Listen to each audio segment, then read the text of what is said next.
Some of these things didn't work out as I had planned. You've been asking for a review of how our last spring went with all of our picks of what we were hoping to get through. I wanted to just kind of update you and fill you in with what I highly recommend and what I would have a little bit more cautions with. If you're interested in seeing inside these curriculums, make sure to check out this video where I really did more of a flip through. Today's video is going to be a little quicker, just kind of chatting about if my plan actually worked. This was our core kind of spine time outline that we were following along with things. This is taking the Americas for Jesus. We are not actually done yet, almost done with it, and that's intentional.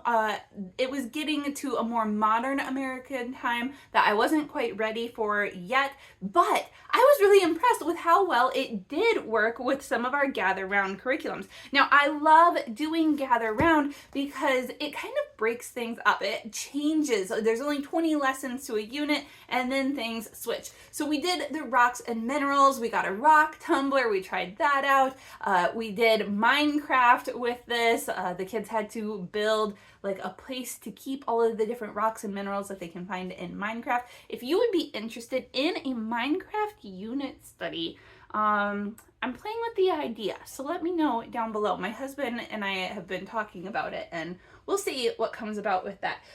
I actually surprisingly loved this unit. I thought it was so much fun learning about rocks at like a different point of life. I was enjoying it, but when we got about halfway through and really into minerals, it tended to be a little bit over my boys' age, like their heads. Actually, they understood some of it maybe more than I did, and we were at a time when I just wasn't willing to like go deeper. I didn't feel like they needed it. I didn't want to go deeper, and so we skimmed quite a bit. But then again, at the end, it picked up when it was talking about like gems or minerals in your food.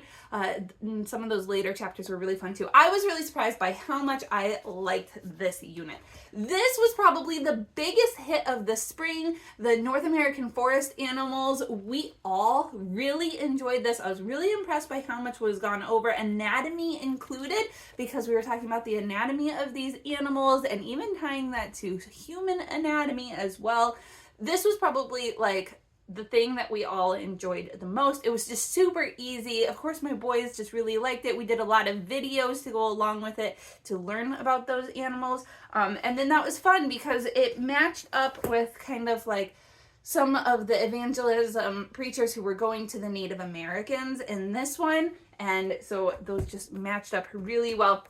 We did Sunshine Country as a read aloud during this time. If you want to see the other books that we did as read alouds, you can go check out this video where I share about those there. But this whole collection from Generations, I'm so excited about it. I really like the books that they have chosen for you to be reading to your kids. The next plan then was that we would do Growing Identity through Gather Round as well. So I chose 3 Gather Round units. That's a total of 60 lessons in about 3 to 4 months that I tried to do it. It took us about 4 months this time.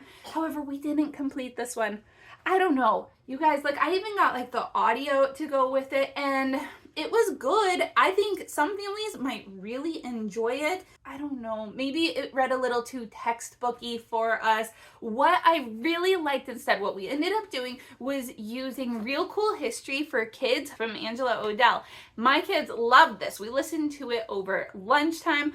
We watched a lot of videos online about history. There was just a lot of other ways that we were pulling in U.S. history. I really like Adventures in Odyssey history series, or we had already done Liberty Kids. I really just enjoy history that doesn't come from a textbook, and I think this was just a little too textbooky for me. I'm gonna say that that's the reason why. Let me back up also and say that while we were doing this one, we got hooked on the Nat Theo podcast, where Erin Lynham goes through talking about different animals or just science facts. She actually did one on rocks as well, that ties in with our other study. But once a week, she comes out with a new episode explaining nature and theology, God in nature, and how he reveals himself. I have been blown away by listening to this podcast. We really enjoy it, and I would encourage you to do it with your kids. Okay, so those were some of the more fun things that change in our homeschool month to month, but the things that don't change are all about spelling, and a whole bunch of others of these that we're getting into now.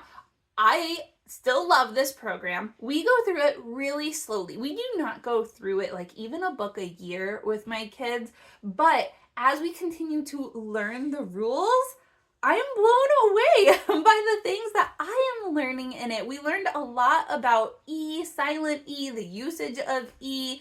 What was one that we just, suffixes, the 1-1-1 rule, when to double the letter at the end of the word, vowel suffixes versus consonant suffixes. Again, you will hear me say it all the time. This is like a non-negotiable curriculum in our house. We will continue using all about spelling for sure. Handwriting, we've been enjoying these from Growing Mind Press. So this one is for my older boys. Let me skip to the back here on some that they haven't gotten to yet. But these are like riddles that they're answering, even things like the key codes to find the answer. My twin 8-year-olds have really been liking this. My kindergartner has the Growing Minds Press, building sentences, and so he has to read the words and cut them out and put them in order and then write the sentence himself. This has been really good for him, working on reading, handwriting, sentence structure. I've really been impressed with this one. And then, as always, we also use Draw Right Now for our handwriting, and this has been really fun because they have them for your different subjects that like you're learning. This is Rosa Parks here, and so how to draw a bus and then write some sentences about that. There's different places. This one's in Texas with the Alamo, I suppose, the Gold Rush, and so this has been working really well. Just picking the page that I want my boys to copy and work on that day for their handwriting. We own this whole series, and I've always just really enjoyed it. We'll save math for last. So the other thing that was kind of new this year was we were doing this phonics curriculum from Generations with my kindergartner, and he really likes it. Like, he asks to do it often. It is teaching him how to read. Again, let me skip in a little bit here. So here he has to like match up the sentences with the picture. This is like, how fast can you read these words? He actually enjoys that challenge of seeing how fast. There's sound recognitions, new introductions to how those words are done, filling in the blank with the correct word. So there's just like maybe 4 pages a day that he does.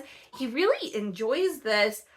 I don't love it, but I'm not a workbook teaching mom. And again, I think all about spelling and the rules in all about spelling are so important. The reason that we keep using it is because he loves it. I've never had like a real workbook child before as much as he is. He loves it. He is learning, but I'm able to implement the things that we learn through all about spelling as he's learning this. I would never encourage someone to teach this independently because I don't think it teaches thoroughly enough. But if you can use like the all about spelling rules and teach it, they don't line up perfectly. So you're not going to be able to just necessarily do it on your own unless you've had a lot of exposure with all about spelling. But I think that goes with any phonics curriculum. I don't think that's just with Generations. I think that's just my preferred method and style. We do have book 2 also of this volume 2, so we'll probably continue in it for his reading, but honestly, it's kind of extra work for him. I would just rather sit down next to him and be reading with him. But that's his preferred method.